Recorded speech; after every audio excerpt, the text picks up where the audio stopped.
Halo semuanya, benarkah untuk pengambilan BLT yang 300.000 itu harus menyertakan kartu vaksin dosis ketiga atau bahkan ada yang perlu membawa bukti pajak bumi dan bangunan? Karena tidak sedikit dari masyarakat yang menyampaikan bahwasanya saat pengambilan BLT itu harus menyertakan vaksin ketiga atau bukti pajak bumi bangunan, baru bansosnya bisa diberikan. Nah, apakah hal tersebut benar adanya? Kita akan coba temukannya pada video kita kali ini. Maka dari itu nanti infonya mohon disimak dengan baik-baik ya, agar tidak terjadi kesalahpahaman dan tidak berakibat kebingungan yang berkelanjutan. Baik, silakan disimak informasi lengkapnya.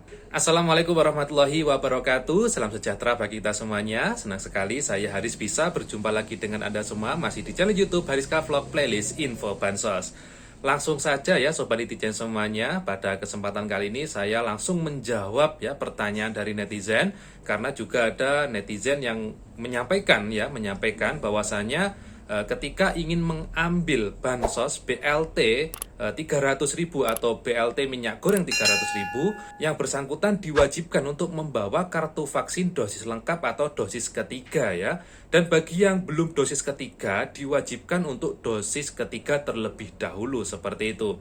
Ada juga dari penerima manfaat yang menyampaikan bahwasanya untuk mendapatkan BLT 300.000 yang bersangkutan diminta untuk membawa bukti pajak bumi dan bangunan atau PBB-nya itu sudah lunas, baru nanti BLT-nya diberikan. Nah, apakah hal tersebut benar adanya?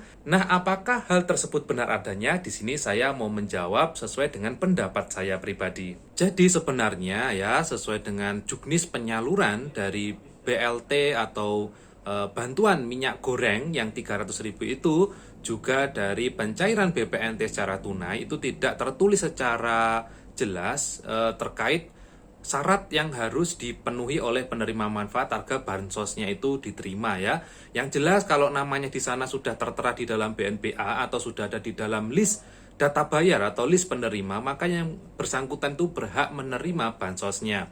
Namun ada di beberapa daerah ya, di beberapa daerah di Indonesia ya, baik di tingkat kelurahan atau di desa atau bahkan di tingkat kecamatan, yang mengharuskan ya penerima bansos tersebut itu harus ditambah oleh beberapa syarat agar bansosnya itu bisa diterima. Misal warganya harus membuktikan bukti vaksin ketiga agar nanti bisa menerima BPNT tunai ataupun BLT 300.000 minyak goreng.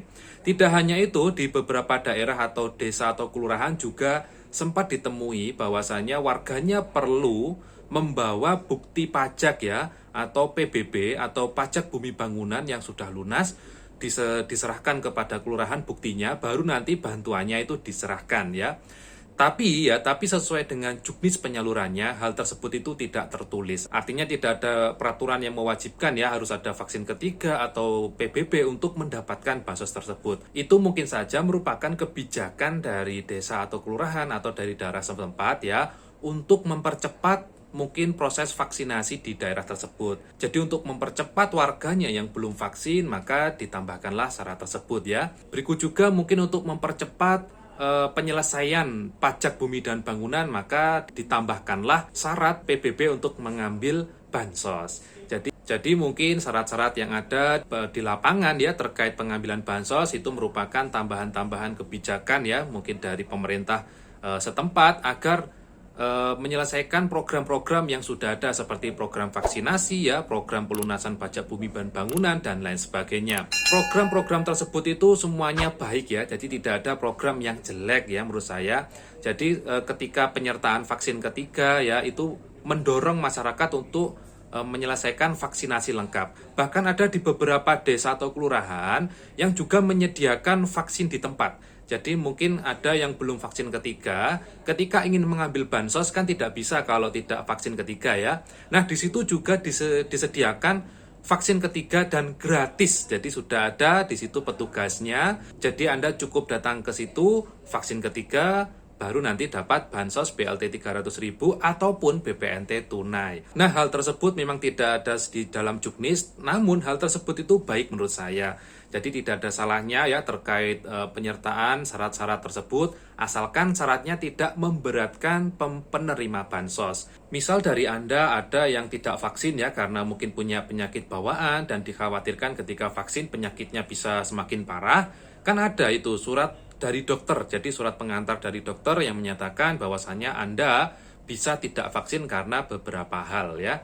Nah, tadi itu beberapa hal ya terkait pengambilan BLT 300.000 di mana ada syarat-syarat tambahan. Berikutnya tambahan informasi terkait BLT. Jadi BLT pada bulan April ini tidak hanya BLT 300.000 atau BLT minyak goreng, namun ada BSU 1 juta bagi yang memiliki gaji di bawah 3,5 juta. Terkait BSU 1 juta ini di masyarakat saat ini sudah beredar informasi di media sosial khususnya pesan singkat atau WhatsApp ya.